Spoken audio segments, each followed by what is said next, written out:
Hey you! You're watching a clip from the DynamiteGizmo podcast. This is not the full episode, but if you want to see the full episode, make sure to click the link in the description. And remember, like, comment, subscribe. Do it now! Here's the clip. Every little thing she does is magic. I gotta make some circles so I can vote. Alright, and we're gonna make this a green circle. We're gonna stroke it with black.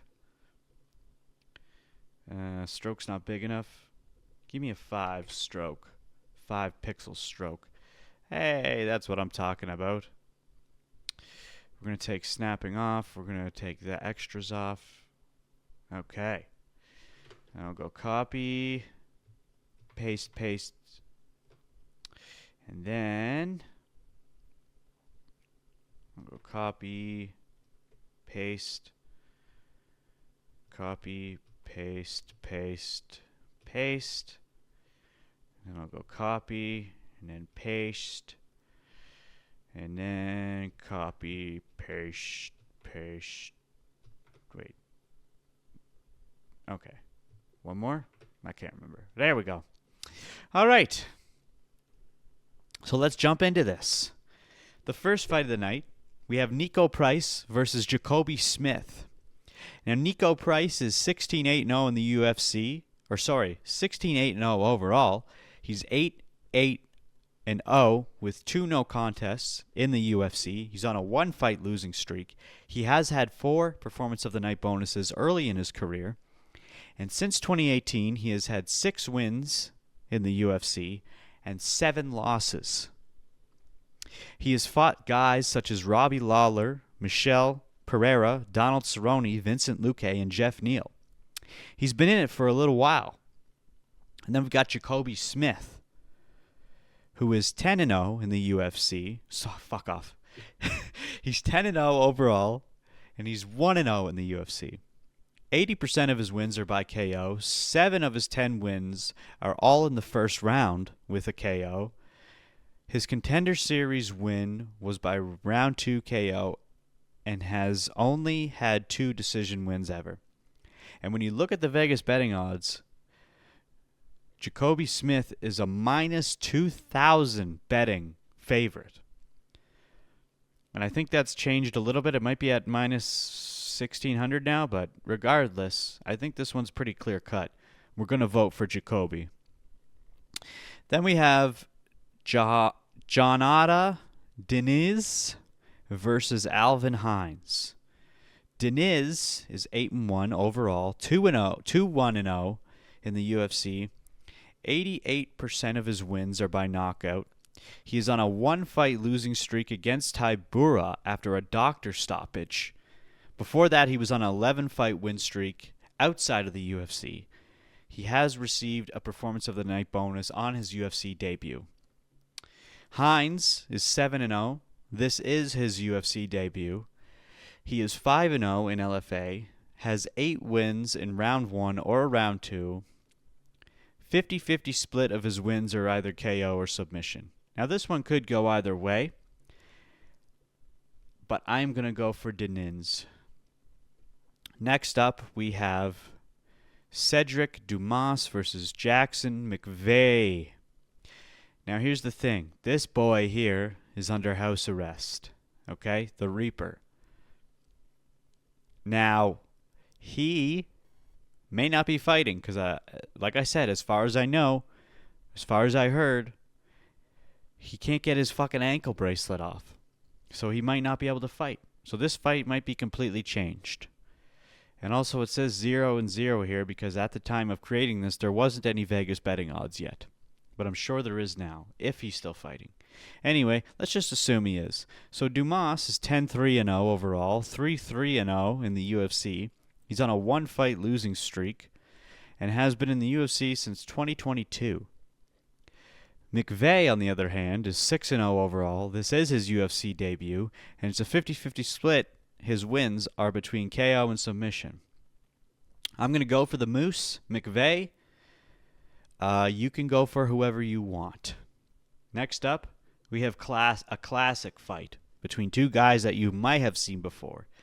Terrence McKinney versus Vyacheslav Borshev, otherwise known as Slava Claus.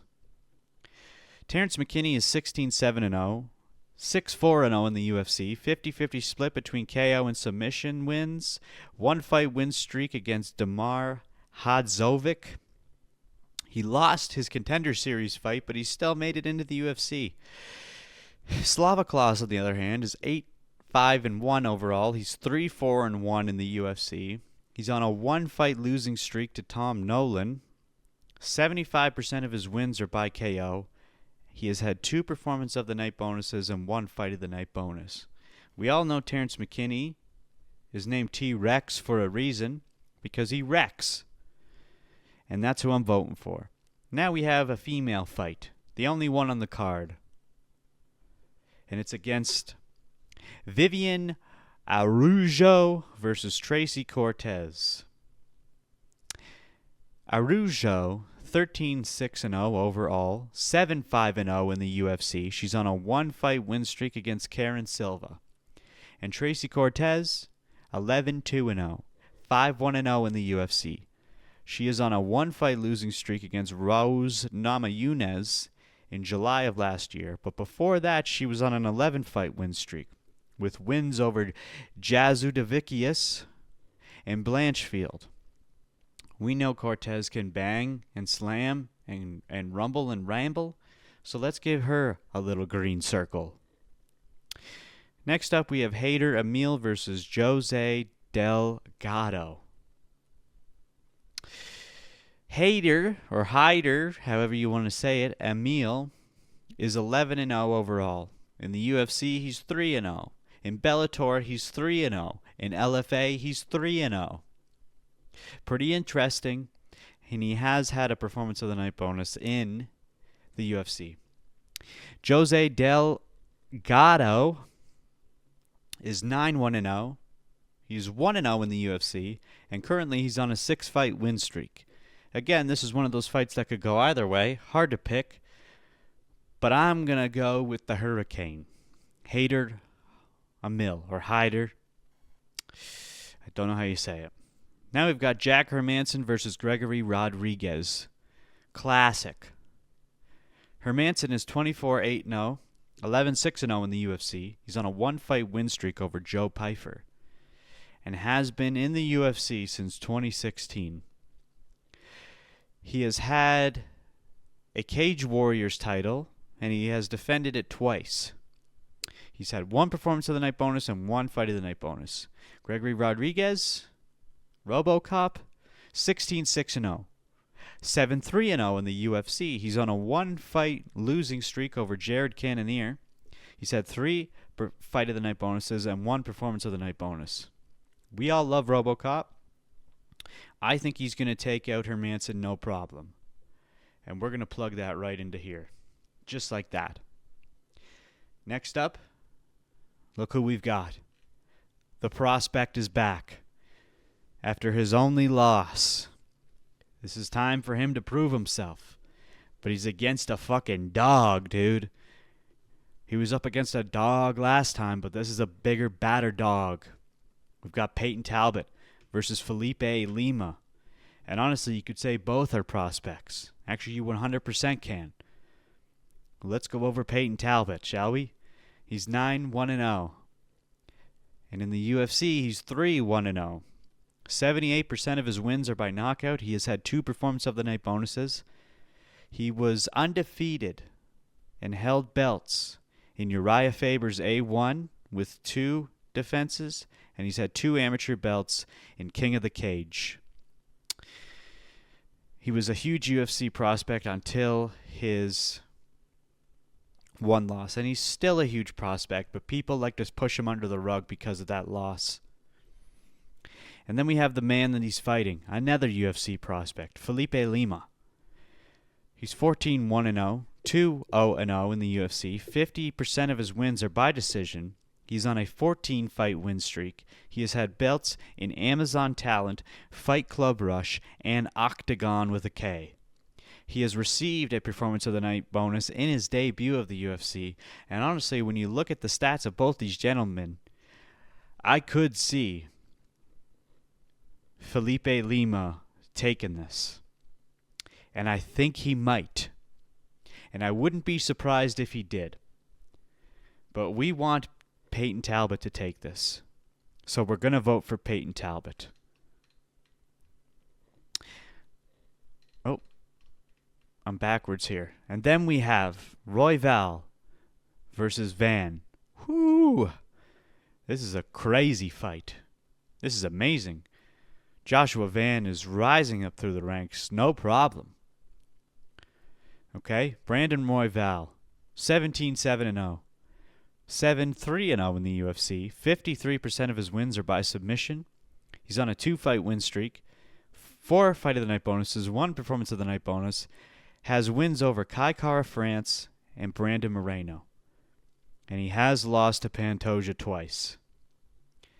This is amazing. This guy's a classic. And then we have Joshua Van, who's 14-2-0, 7-1-0 in the UFC. 50% of his wins are by knockout. He's on a 4-fight win streak, has had a belt in Fury FC, has wins over guys such as Edgar Chairez, Cody Durden, Ray Saruya, Bruno Silva. A prospect who is no longer a prospect, but is fucking ready to be a top contender. If he beats Brandon Royval, that's the number 1 spot. And look at what he's doing, dude. We got to go for Joshua Van right here. He just fought last weekend, and here he is right back at it. Amazing, dude. And then we got our feature fight of the night. Benel Dariush versus Renato Moicano. Got to get that money. Now, these guys were supposed to fight at the beginning of the year, but you remember what happened. Arman Sarukian had to back out because he's a little baby. So Money Moicano stepped in to fight Islam Makhachev, and we all saw how that went. But now these boys are finally getting their chance to fight each other. Benel Dariush, 22-6-1, 16-6-1 in the UFC. He's on a 2-fight losing streak over Arman Sarukian and Charles Oliveira. If you're going to be on a losing streak, those are the guys to lose to because they're dominant forces. Benel has wins over guys such as Gamrot, Ferguson, Andrew Dober. He has been in the UFC since 2014 and has had 3 performance of the night bonuses and 1 fight of the night bonus. He's an OG. Moicano is 26-1 overall, and he's 12-6-0 in the UFC.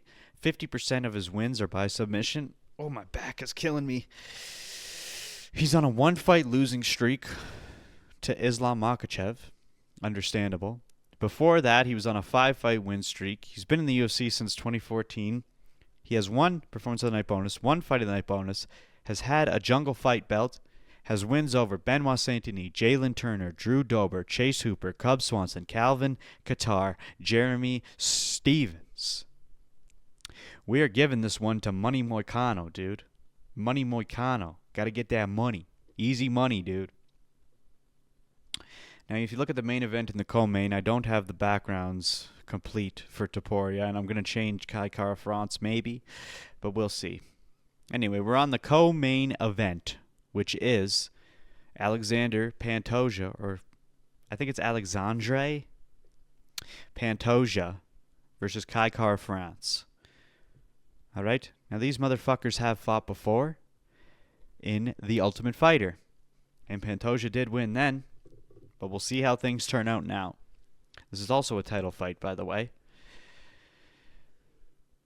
So Pantoja is 29-5-0. And he's 13-3-0 in the UFC. He's on a 7-fight win streak. 3-fight title defense streak. He has wins over Kai Asakura, Steve Erceg, Brandon Royval, Brandon Moreno, Manel Cap. He has had 2 fight of the night bonuses. 4 performance of the night bonuses. He's been fighting since 2007. He joined the UFC in 2017. He's had a belt in RFA, and he fought and won against Kai Kara France in The Ultimate Fighter.